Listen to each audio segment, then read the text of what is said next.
Where are you at now with your life? What's happened to you? And at this point in my life, wallah, I've been gifted, alhamdulillah, by Allah, with cancer throughout my body, and I've changed my whole life to sort of helping people. Why do you call it a gift, Ali? And alhamdulillah, it's a gift because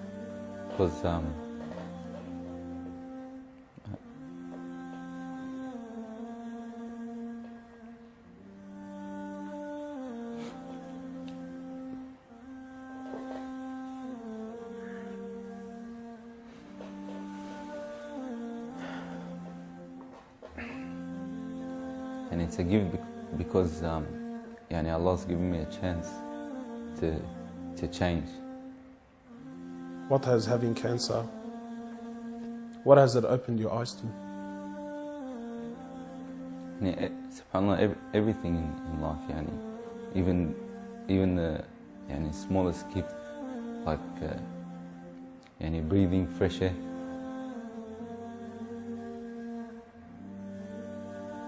Do you feel like you used to take that for granted before?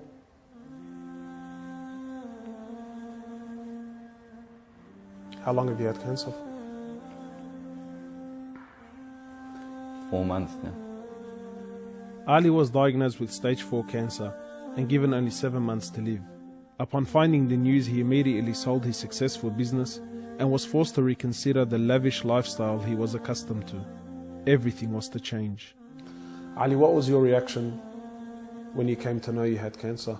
I got rid of my cars, I got rid of my watches,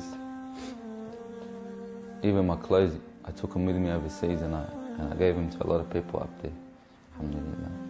So I wanted to try to leave this world without anything. How, like, these people would love to be in it, people would love to own, people would love to drive it. Well, they're going for the wrong goals. And you realize that when you get sick, when someone tells you you haven't got long to live, you realize all this stuff, it does not benefit us in any way. So what's the value of this in your heart now? This is worth one pair of thongs for a little African child with no thongs. Wallahi, it's worth more than me to see him smile with a pair of thongs than own one of these. Wallah al-Azim. Ali has since dedicated the remainder of his life and wealth to helping those who are far less fortunate than him. After an emotional journey to Africa, Ali has established a charity titled Muslims Around the World Project.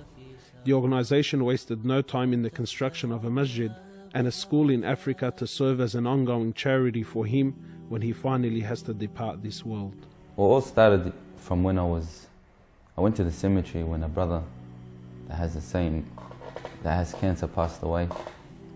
And I was at the cemetery and I was just thinking to myself, after you go, there's nothing. There's no one there for you. No mother, no father, no brother, no sister, except for your deeds. And even your money is not going to be there for you. So the only thing that's going to be there for you is a sadaqah. And that's the only thing that's going to help you gradually through your time in the grave till you get to the ultimate destination. I just wanted to make a little video clip for all the followers that have supported me from day one and come on this journey with me since day one. May Allah rewards all you guys, and inshallah you continue to support me and MATW, inshallah. Well, the first thing is a little piece of advice to the brothers and sisters. As you see in this life, we had the cars, we had the money, we had everything, alhamdulillah. But subhanallah, a lot of people during the period of when I was sick, they'll send me messages, brother, you're guaranteed paradise, brother, you've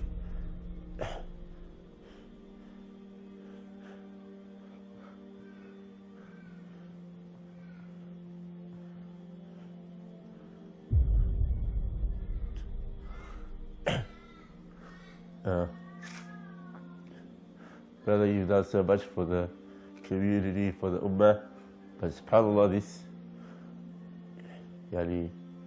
it's not worth just the simple blessing that Allah subhanahu wa ta'ala has given us. Like, waking up in the morning and being able to walk to the bathroom by yourself. So these things slowly got stripped away from me during the last of my life, alhamdulillah. Wallahi, some of us don't get that chance from Allah subhanahu wa ta'ala to know when we're going to pass away. Some of us, and a lot of us, just pass away suddenly. You've heard many stories where brothers and sisters have died in clubs or overdosed, or whatever it is, subhanAllah. So during your life, brothers and sisters, just try to have a goal, try to have a plan, try to have a project that you work towards. Even if it's not you personally doing it and you're funding someone else's projects, just do something, because wallahi, you're going to need it on the day of judgment.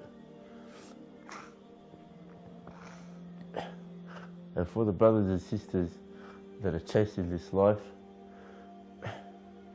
one of my advice to you guys is, this life is becoming, before we used to say 5 years ago, 10 years ago, certain things were happening. Now it's every month things are changing. Wallah, we're following our desires more than we're following Islam these days. We're just going to be careful, because wallah, it's not a joke anymore. Our kids are getting affected. Everyone's getting affected. Wallahi, sometimes I used to just sit on my bed and cry, because I just wanted that support from people. And then subhanAllah, Allah subhanahu wa ta'ala brings you people that you've never thought they'll be a part of your life, or friends, or you didn't even know they existed. When I used to travel, I used to meet certain people. A lot of them actually went out of their way to come all the way from Dubai or the UK or wherever it was, to come to actually visit me when I was sick or in hospital. Or that's love for the sake of Allah subhanahu wa ta'ala. No photos, no nothing like that. Just come to visit. 14-hour flight just to see if I'm okay, subhanAllah. So for the people that are out there that are sick or worried or stressed, come out, I say to you people, don't worry. Allah subhanahu wa ta'ala will send you people that you've never expected if you really need someone. You just have to have trust and tawakkul in Allah subhanahu wa ta'ala. So a little advice for everyone out there. Inshallah, if you can inspire 1, 2, 3 people to do something, remember when you're in that grave, inshallah, then you'll be getting rewarded for everything they've done, for all the people they've brought to Islam, and inshallah that'll help on the day of judgment. So always try to have a project or a plan that you're working towards in this life, inshallah. Inshallah that'll help us in our grave and the hereafter. Jazakallah khairan wa assalamu alaikum. I ask Allah subhanahu wa ta'ala to make him from among his awliya'i as-salihin. Ameen, ameen, Allahumma ameen. Yani, if you looked at his life towards the end of it, he achieved 3 things in his life, 3 things. Number 1, he achieved this cancer that Allah subhanahu wa ta'ala blessed him with. He himself considered it a gift of 3 years. Bi-idhnillah, that cancer of 3 years, its effect is that it would have, bi-idhnillah ta'ala, washed and cleansed his heart and soul from the sins that he had done in the past. That's the 3 years of cancer, it would have worked for that, inshallah. Number 2, he achieved that he established a project in his life before his death, which was the MATW project, Muslim Around the World project, which we all know about it. He established it, and we ask Allah Azza wa Jal that becomes a sadaqah jariyah, an ongoing charity for him. Ameen. Basically, an ongoing charity means that it's a river of hasanat for him as he is in his grave. He sits down, he doesn't do anything. As long as people are benefiting from his project, as long as people are being fed by his project and looked after, as long as it exists, to bi-idhnillah, it's got a long way for its existence. as long as it exists, he's earning rewards in his grave, as long as people are benefiting from it. And you need to ask yourself, what is your project, my brothers in Islam?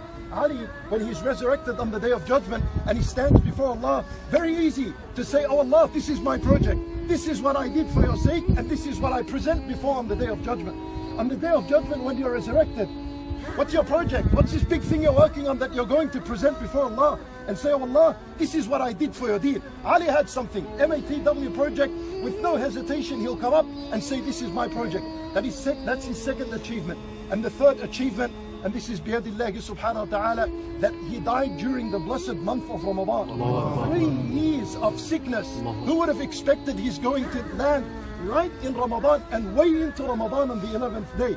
When Nabi sallallahu alayhi wa sallam, he says, so we can understand what it means to die in Ramadan. And Nabi sallallahu alayhi wa sallam says in the authentic hadith, Man khutima lahu bisiyami yawm dakhal al-jannah. Anyone who fasts one day for the sake of Allah, which are the days of Ramadan, and that was his last action before he dies, guaranteed he enters the paradise. Ramadan is a month of fasting. Ali would have been fasting if his health was there, so it's counted for him as a fast. Bi-idhnillahi ta'ala, he enters the paradise because of this. We ask Allah Azza wa Jal for him that.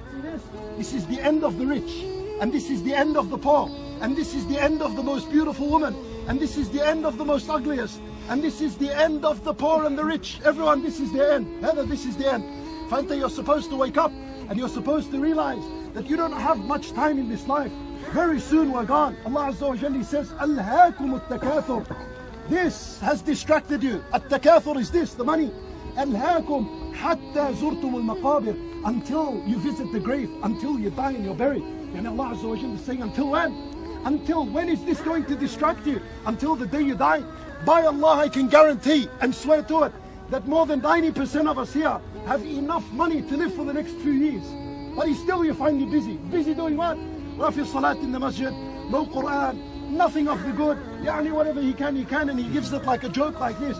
For my brothers in Islam, what you have, if it's enough for you, understand this is a blessing from Allah. Use the remainder time to worship Allah subhanahu wa ta'ala. At the end, my brothers in Islam, I say to you, this is the grave. Ask Allah Azza wa Jal to forgive him for his sins and shortcomings. We ask Allah subhanahu wa ta'ala to bestow his mercy upon him, to accept from him his deeds, and to keep his sadaqah jariyah going, so that it becomes long-lasting hasanat for him in his grave. We ask Allah Azza wa Jal that he resurrects him among the salihin, among the righteous, and that he admits him into the paradise in the highest levels of the